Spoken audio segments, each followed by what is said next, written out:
Watching this film, I will think twice about going to a cinema, and I will also think twice about going into a supermarket.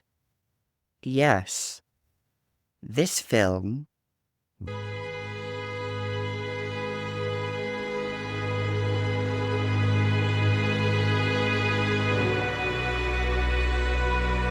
Hi, I'm Gabby, and if you love supernatural horror combined with sense, thrillers, and you love the unconventional, then you've come to the right channel.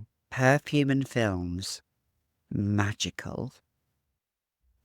So in today's video, I'm talking about Messiah of Evil, and this film came out in 1974, directed by Gloria Katz, I think. She co-directed it. And this film is probably one of the most strangest atmospheric films I've ever seen. It is secluded. This is why I include it in folklore. It tells of a past story that comes to life again 100 years later. And it's set in this town along the coast in Malibu, California. And dare I say, it's demonic, zombie feel to it. Primarily, a young woman travels to Southern California in search of her father, who is an artist, on a beachfront, very secluded, in a town in Malibu, California. I think that's where it was filmed, in Malibu, California. Maybe Venice Beach as well, I'm not sure. But she cannot find him, and she finds his diary, and he is writing this diary with such incoherence. He ends up being this. I won't tell you the ending of it, but she is plagued by all of these people in this town that who are not what they seem. It's so atmospheric. It's one of the most atmospheric films I've ever watched. This music is so 70s of its time. It stars this group of these two women and this man, that the daughter of the artist who's gone missing, her father, she meets, and they're transients. But I don't know what they have in a role in this film. She meets them. They then invade her house, but she then has them as guests. They're not zombies. However, one of the women decided to split, and there is a scene that is truly horrifying. And by that, I don't mean blood and gore, because 95% of the time you don't really see any of that. It's all in here. It's all cerebral. And she goes to visit a supermarket. She goes into a supermarket. She's a beautiful woman. She is beautiful. Anitra Ford, I think her name is.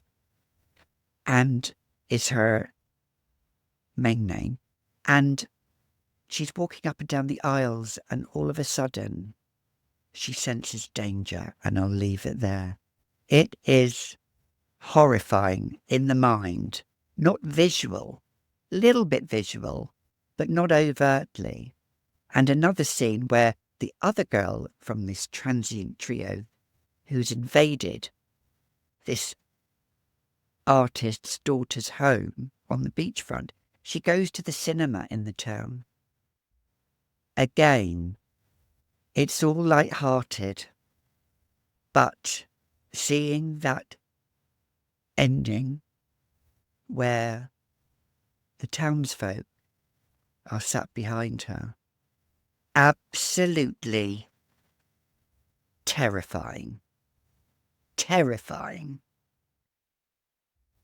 And I think it is probably an iconic scene. That scene and the scene in the supermarket, especially the cinema, is so terrifying.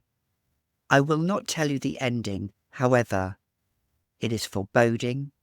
It is about the living dead. but it's portrayed in a fashion that isn't the typical zombie film. And that's what I like.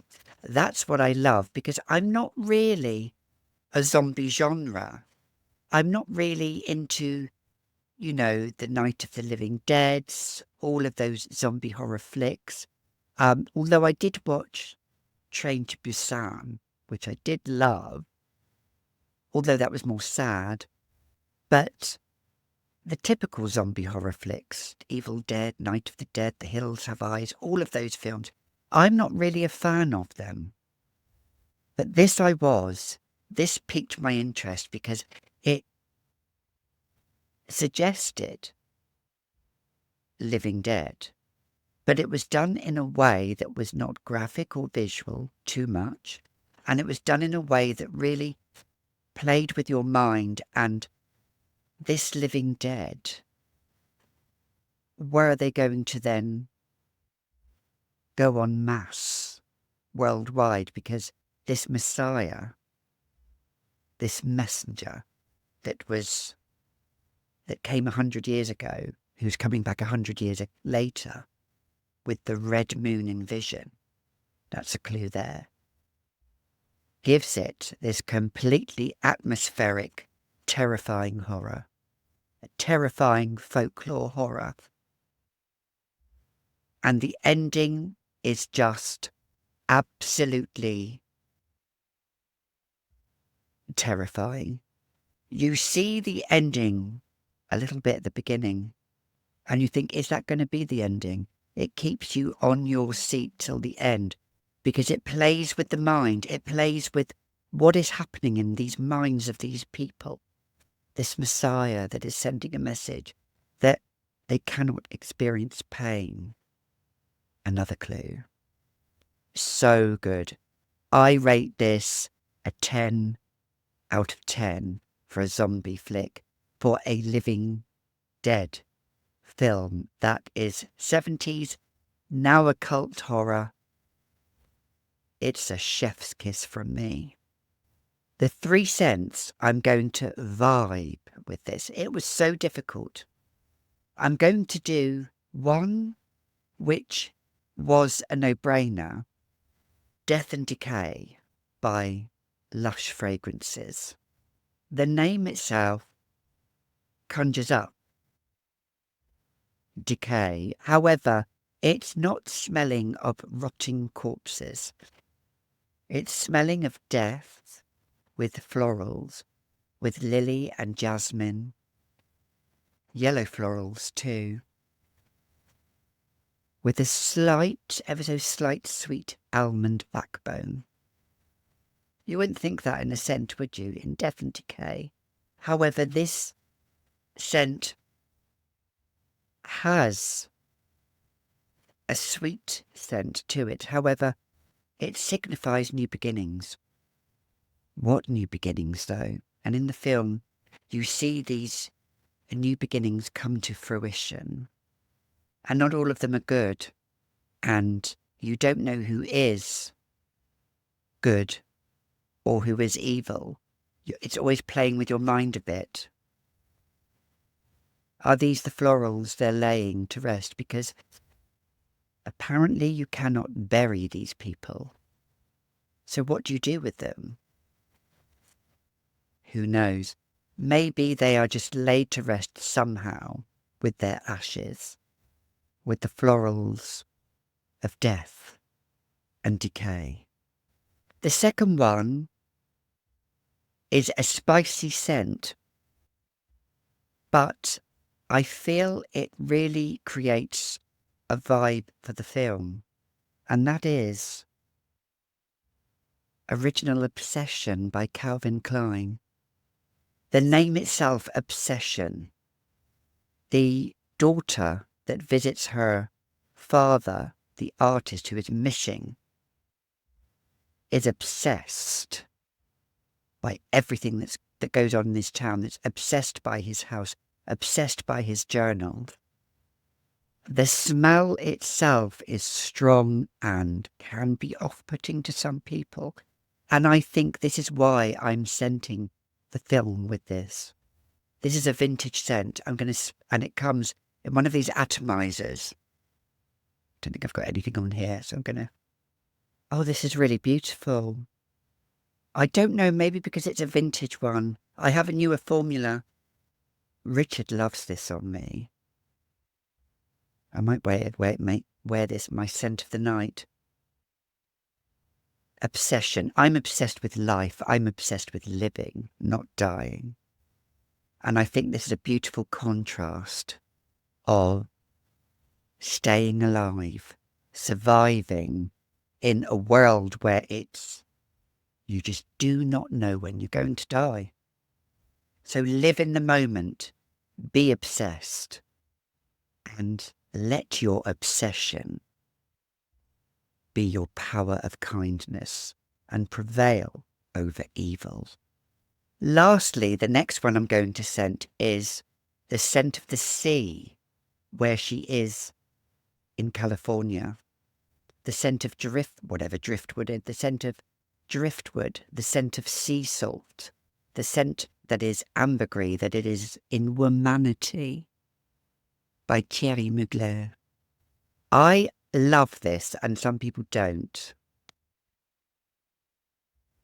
Because some people think, for some reason, that Womanity by Mugler has this almost off-putting scent of fish. This is an original formula. This is quite dark, this juice, and upon first smell it has this little bit of bitterness and sourness. But as it dries down on my skin, it smells like the most beautiful woodiness combined with sea salt. And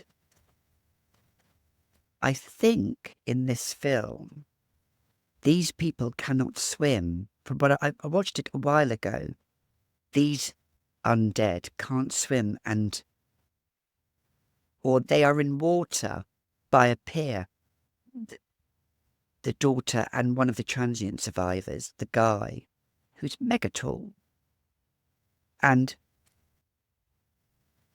I just feel this has a scent of water. This has a scent of the sea. This has a scent of where there is calamity, there is peace. Where there is chaos, there is hope. Where there is absolute terror and fear, there can also be strength and courage. Womanity, yeah. I think this is so befitting. I love the design.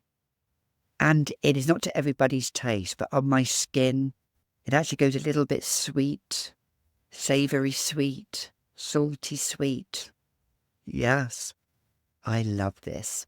And Womanity for me, I think, defines this obscure era. It matches this cult film perfectly. Without question, absolutely alive for the undead. So have you watched The Messiah of Evil? Did you not like it? Did you love it? Comment down below. So if you want to watch more content, I have lots of videos, lots of playlists, top 10s, top 5s. I've been here several years and you'll see them here. Until next time, I will see you all in the next video, part 3, the final chapter of folklore horror. Be kind, be humble, be grateful, and watch who's around you.